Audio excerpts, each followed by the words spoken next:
జీవితానికి అయ్యగారు స్వస్థత అంటే ఏంటి?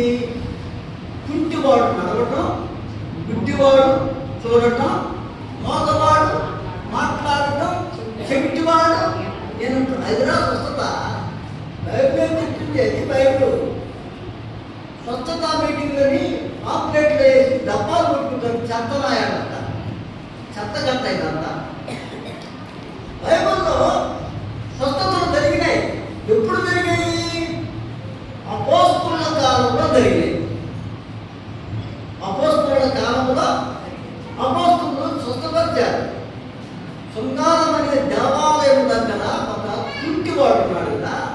ఆ కుంటివాడికి పేతురు ఏమన్నాడంటే, నాకు కలిగింది నీకు ఇస్తున్నాను, నజరేయుడైన యేసుక్రీస్తు నామమున లేచి నడుమని చెప్పి వారి చేయబట్టుకుని లేవనెత్తగా వాడు దిక్కున లేచి వారి శీల మండలంలో బలం పొంది నిలిచి నడిచాను.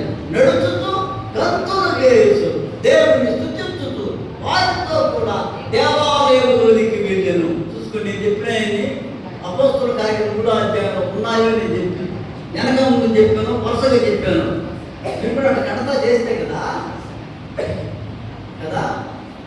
అది అది స్వస్థత అంటే. యేసుక్రీస్తు నామమున రోగముల పైన దైత్యముల పైన మీకు అధికారం ఇచ్చుతున్నానని యేసు ప్రభు చెప్పాడు. ఆ రోజున అపోస్తలులు వారిని పిలిచి, మిమ్మల్ని సర్వలోకానికి పంపుతున్నాను, మీరు వెళ్ళండి అని అన్నాడు. మీరు ఎవరి పాపములను క్షమిస్తారో వారి పాపములు క్షమించబడతాయి. ఎవరి పాపములు ఉండనిచ్చుదో వారి పాపములు వాడి మీద నిలిచి ఉంటాయని కూడా చెప్పాడు వాడికి. బయట వాక్యాలు తెలిసాయంటే నేనన్నా మీకు కాదు, అసలు బోధకుడికే తెలియదు. ఎవడన్నా బోధకుడు వాక్యం తెలిసిన పాత్రలు ఎవరంటే చూద్దాం. వాక్యం తెలియనటువంటి దద్దమ్మల లోకంలో చాలా మంది ఉన్నారు. అట్లాంటి వాడు బోధపెట్టడానికి, కేకలెట్టడానికి, నరుపులెట్టడానికి పరిగెత్తా ఉంటాము. కట్టగా గడుపుతారు కదా, గుంపులుగా పోతారు అక్కడికి. యేసుప్రభు చెప్పాడు, రే పిలువబడిన వారు అనేకులుగా ఏర్పరచబడిన వారు కొందరే. గుంపులు చూసి కదా, మంది చూసి ఓ అమ్మాయి 6 మంది ఉన్నారని చెప్పి మీరేదో మోసపోతారేమో. లేదు, గట్టి గింజలు కొన్నట్టు అదంతా చెత్త, అదంతా తలక, అదంతా పొట్టు ఎగిరిపోద్ది. పొట్టు గాలికి ఎగరు పుట్టు వలే వాళ్ళు ఉంటారు. పుట్టంతా చెత్తంతా చాలా ఉంటుంది సమాజంలో. అందరూ క్రైస్తవులని మోసపోబకండి, అందరూ పాటలని మోసపోబకండి. వాళ్ళకి ఏం రాదు. చేస్తూ ఏది హల్లెలూయా స్తోత్రాలు, చప్పట్లు కొట్టండి, చేతులు పైకెత్తండి, దేవుడు దిగొస్తున్నాడు, ఆత్మ ముందుకుంటారు. మీరు కదా చక్కరమాయి ఏంటదా విన్నారా? వినే ఎప్పుడన్నా అమ్మా అది పాటని మీలాంటి వాక్యాలకి దద్దమ్మను మోసం చేస్తారు. మాట్లాడతాడు అర్థమైందా? వాక్యాలకి దద్దమ్మలంతా మోసపోయేది గుంపులుగా ఏర్పడేది. ఒక మాటని మాట్లాడతారు ఛాలెంజ్గా. అల్లిలో బైబిల్ ఎక్కడ ఉందా చెప్పండి వాడు. హల్లెలూయా అన్న మాట బైబిల్లో ఎక్కడ ఉంది? బైబిల్లో లేదు. దాన్ని పట్టుకొని దాన్ని పాపులర్ చేసి ఈ చట్టమంతా చేత అలకండి, అనండి, అరవండి, లేచి నేను పైకి లేండి, చేతులు పైకి వస్తుంది, దేవుడు దిగులు చేస్తున్నాడు, దిగొస్తున్నాడు కాబట్టి వీళ్ళు ఆత్మను పొందుకుంటారు. ఏమాత్మగా ఆత్మను పొందుకున్న వాళ్ళకి తప్పలు కొడతా ఊగతా ఉంటారు. చూశారు మీరా? ఊగతా ఉంటాడు కదా. ఏంటి తోతమా? దేవుడు నా పాపములను క్షమించి నీతికి దాసులుగా చేశాను, అందుకు దేవుడికి స్తోత్రం అన్నాడు పౌలు. అని స్వచ్ఛంగా ఉంది. నాటి అబద్ధపు బోధము నీకు తెలియదు. వాడెవడో బోధించేవాడు వాక్యానుసారంగా బోధించుకుంటాడు. వాక్యానుసారంగా బోధిస్తే ప్రజలు రారు. ఇలాంటి కల్పనా కథలు ప్రజలు ఎగబడతారు. ఇలాంటి తప్పు ఏంటంటే జీవము గల దేవుని సంఘములో జనులు ఎలా ప్రవర్తింపవలనో అది నీకు తెలియజేయవలనని ఈ సంగతులు నీకు రాయిస్తున్నాను తిమోతి అన్నాడు. తిమోతి అంటే ఒక సంఘములో నాలాంటి కాపరి, ఒక సేవకుడు, లేకపోతే ఒక స్వార్థి, ఒక దైవజనుడు. ఈ సంగతులు రాసిన వాడెవరు? అపోస్తలుడైన పౌలు. అందుకని ఇది జీవము గల దేవుని సంఘం, అల్లరి సంఘం కాదు, అల్లరి సంఘం కాదు కదా, జీవము గల దేవుని సంఘం. ఈ జీవము గల దేవుని సంఘంలో జనులు ప్రవర్తించే విధానం, అందులో పురుషులు ఉన్నారు, స్త్రీలు ఉన్నారు, వృద్ధులు ఉన్నారు, విధవరాళ్ళు ఉన్నారు, యవనస్తులు ఉన్నారు, యవన స్త్రీలు ఉన్నారు, యవనస్తులు ఉన్నారు. వీళ్ళు ప్రవర్తించవలసిన విధానాన్ని బైబిల్ స్పష్టంగా చెప్తుంది. మనం చదువుకున్న భాగంలో ఒక భాగం చూడండి, 2వ అధ్యాయం 8వ వచనం చూడండి. మొదటి తిమోతి పత్రిక 2వ అధ్యాయం 8వ వచనం. కావున ప్రతి స్థలమందు, ఇక్కడ పురుషుల గురించి చెప్పాడు. అమ్మా అన్నారు ఈ మాట. పురుషుల గురించి ఏం చెప్పాడంటే, పురుషులు కోపమును సంశయమును లేని వారై పవిత్రమైన చేతులెత్తి ప్రార్థన చేయమని కోరుతున్నాను. ఇది పురుషులకు చెప్పిన మాట. పురుషులు సంఘంలో ఎలా ఉన్నారు? పవిత్రమైన చేతులెత్తంటే ఏమిటి? పవిత్రమైన హృదయం కలిగి ఉండాలి. అతడు ఈర్ష్య ద్వేషం గలవాడై కదా, కోపం గలవాడై, సంశయం గలవాడై ఉండకూడదు అని పురుషులకు వాడి ప్రార్థన గురించి చెప్పాడు. ఇక్కడ పవిత్రమైన చేతులు, పవిత్రమైన జీవితం, పవిత్రమైన హృదయం కలిగి ఉండాలా, అట్లాంటి వాడే ప్రార్థన చేయాలా అన్నాడు. పురుషుల గురించి అన్నమాట.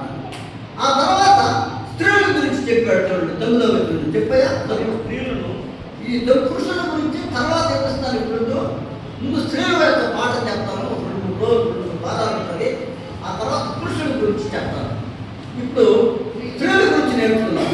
మరియు స్త్రీలను అనుకవయు స్వస్థ బుద్ధి గలవారైంది తగుమాత్రపు వస్త్రములు చేతలే గాని జడలతోనైనను బంగారంతోనైనను ముత్యములతోనైనను మిగుల వెలగల వస్త్రములతోనైనను అలంకరించుకొనక దైవభక్తి గల వారు అని చెప్పుకున్న స్త్రీలకు తగినట్టుగా సత్క్రియ చేత తమను తాము అలంకరించుకునవలెను.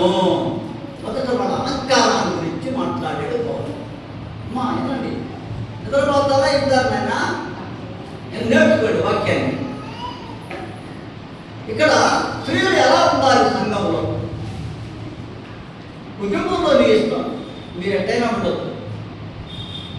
భార్యభర్తలుగా, బిడ్డలుగా, కుటుంబంగా, మీ కుటుంబంలో అది మీ అధికారం లేదు. మీ ఇష్టం ప్రకారంగా మీరు మాట్లాడుకోవచ్చు. మీరు ఏదైనా ఎట్లయినా ఉండదు.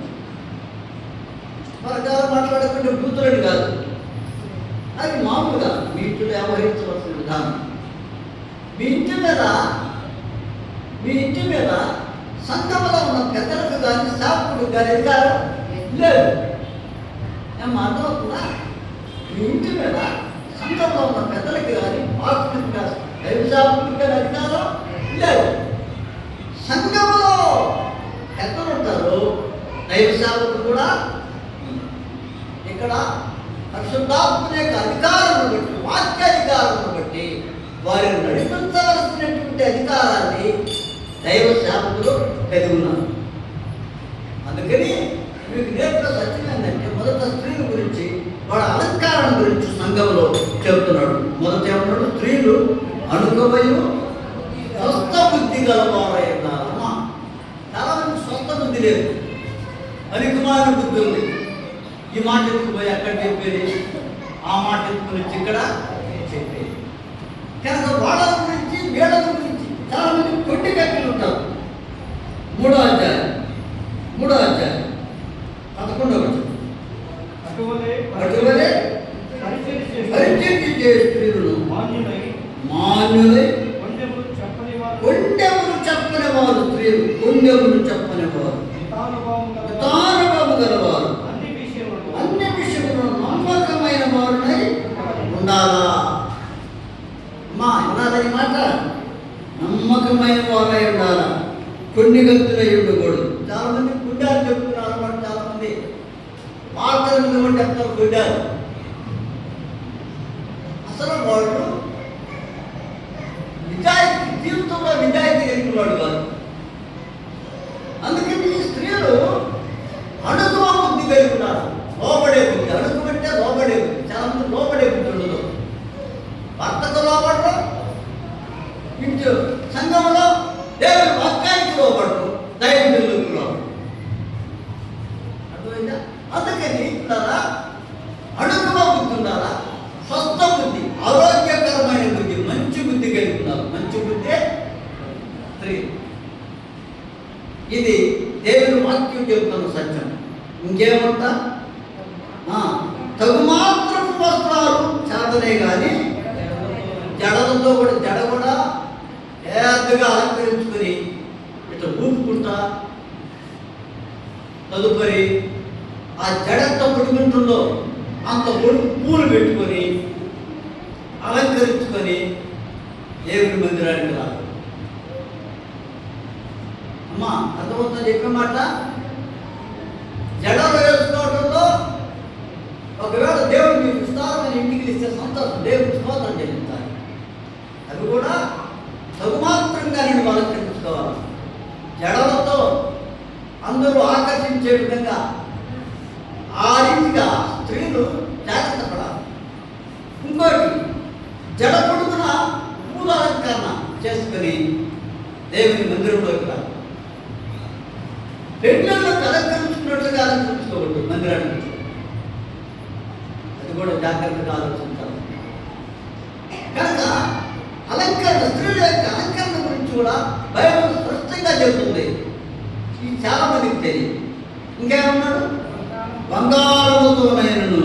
బంగారం ఉంది, ఏదో పెట్టుకుంటారు, పెట్టుకోండి అంతవరకే. కానీ ఎబ్బెట్టుగా ధరించుకుని నీ సూపం, అందరి సూపంతా నీ మీద పడేటట్టు. అసలు ఈ బంగారం వేసుకొని పోతున్నందువల్ల దొంగతనాలు జరుగుతూ ఉన్నాయి, బయట దొంగతనాలు జరుగుతూ ఉన్నాయి. అందుకని ప్రయాణం చేసేవాళ్ళు బంగారు వస్తువులు ధరించడం వలన వాళ్ళ ఆభరణాలను బట్టి దొంగతనాలు చేయటం, వీలుగా హత్య చేయడం కూడా జరుగుతాం. అందుకని బైబిల్ వాక్యం చెప్పే సత్యం ఏంటంటే, మందిరానికి వచ్చేటప్పుడు బంగారం చేత నువ్వేదో మెరిచిపోతున్నట్టుగా, నీకేదో అందం ఉన్నట్టుగా, ఒక ఎగ్గట్టుగా, అందరి చూపులు నీ మీద పడేటట్టుగా, అందరిని ఆకర్షించే విధంగా నీవు బంగారం చేత అలంకరించుకోకూడదు. మనకేమిటి లేవులే, అంత పేదవాడు. చాలా మంది వాళ్ళు ఉంటారు, వాళ్ళు వేసుకుంటారు బ్రహ్మాండం తెగేసి, వాడు అసలు ఆ బంగారు ఆభరణాలను మొత్తం వాళ్ళ ఆ ఒంటి మీద ధరించుకొని వాడు వస్తూ ఉంటారు.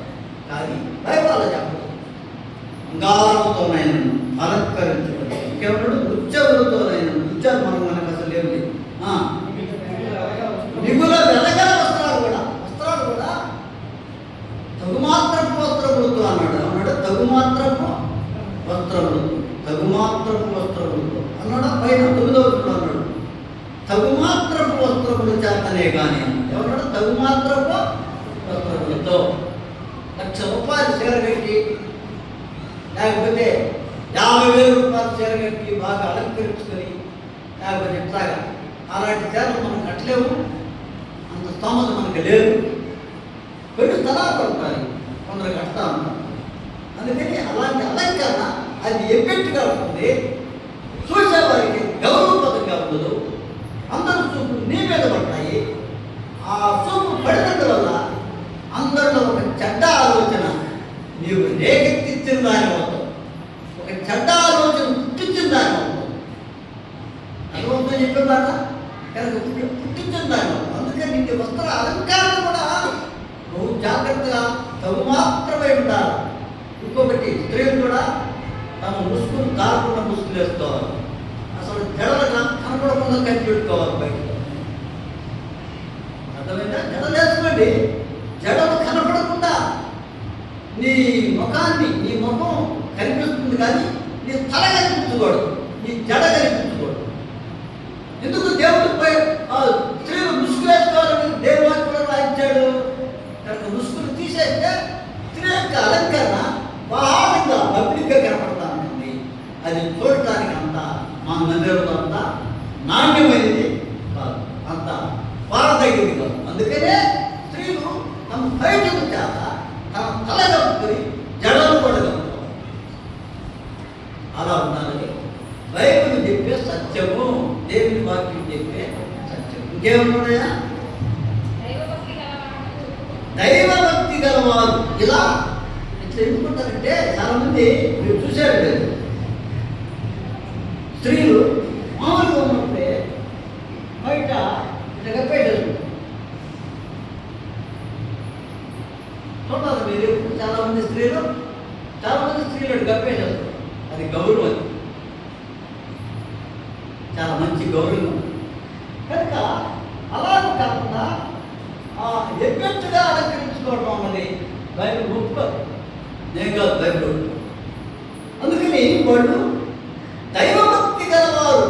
దైవభక్తి గల ఎంత చెప్తాం? వాళ్ళు బయట ధరించడం, బయట కప్పుకోవడం, వారి నడత, వారి ఉన్నతమైన ఆ అనుభవం చూసి నిజంగా దైవభక్తి కలిగిందిరా అని అంటారా? ఇది దైవభక్తి కలిగిన స్త్రీరా. ఆమె విధేయత చూడు, ఆమె ఒలుగుండటం చూడు, ఆమె అలంకరణ చూడు, ఆమె నడత చూడు, ఆమె విధేయత చూడనని ఆ స్త్రీని దైవభక్తి గల స్త్రీ అని అంటారు. అట్లాగే మీరందరూ కూడా దైవభక్తి గల స్త్రీల వలె ఉండండి అని చెప్పాడు. మా అర్థమవుతుందా? దైవభక్తి గల స్త్రీలు, దైవభక్తి గల స్త్రీలు, దైవభక్తి గల స్త్రీ, దైవభక్తి గల స్త్రీ,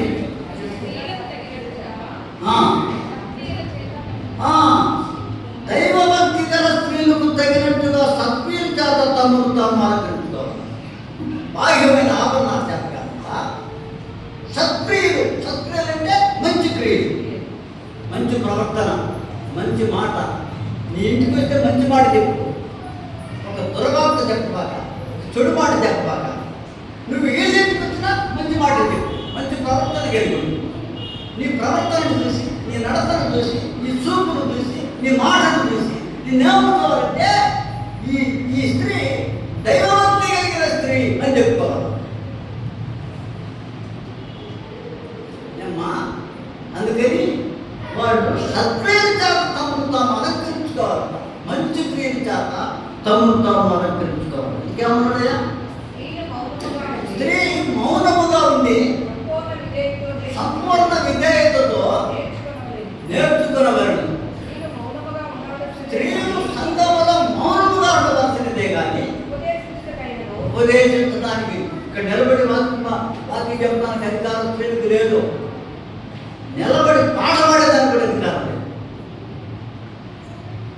పాట పాడతావా? కూర్చోదు, పాట ఎత్తుకో, పాడు, నీకు అవకాశం ఇస్తాం.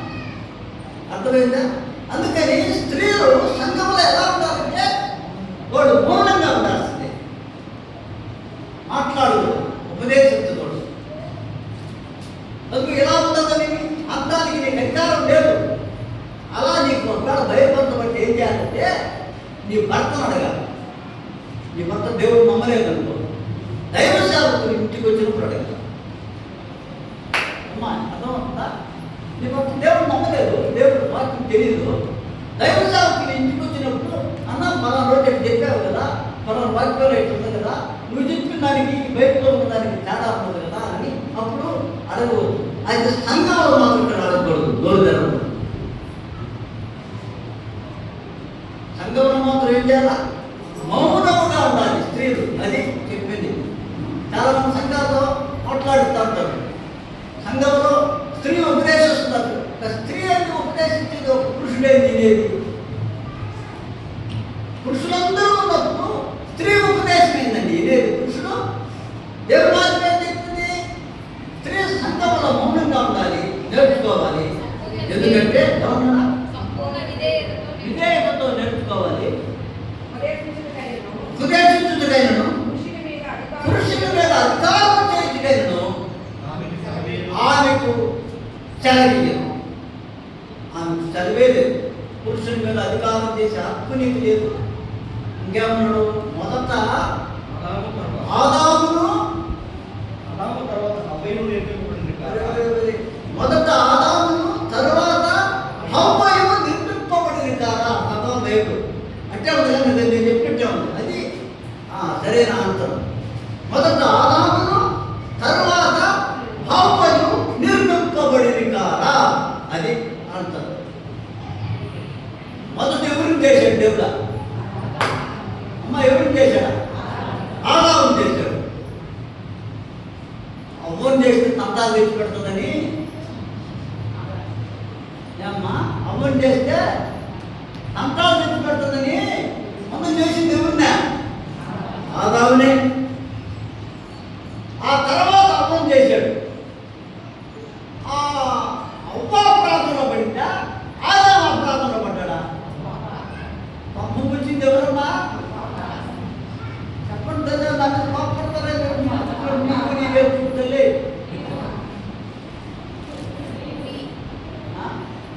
మొదట ఆ ఇంటికి నొప్పి పెట్టింది ఎవరా? ఏ ఇంటిగా? లోకమంతకి నొప్పి పెట్టింది ఆమె. ఆమెను బట్టి క్షిప్పించబడి. అంతకుముందు భూమి మీద కట్టబొదలు కానీ కట్టం చెట్టు కానీ ఏం లేవమ్మా. ఈ అగ్గుపని వీసి పెట్టింది ఎవరికా? లోకమంతకి పెట్టేసింది. లోకమంతకి పెట్టేది. లోకమంతకి పెట్టేది. మొదట ఆదామును తర్వాత హవ్వకు నిర్మింపబడింది కదా. ఆదాము మోసపడతబడలేదు కానీ హవ్వ మోసపడతబడి అపరాధంలో పడింది. స్త్రీల వల్ల చాలా తంటాలు వస్తాయి. అమ్మ సంఘాలు తీరిపోయి మీ వల్ల తల్లే మీకు తన్నం పెడతావా తల్లా?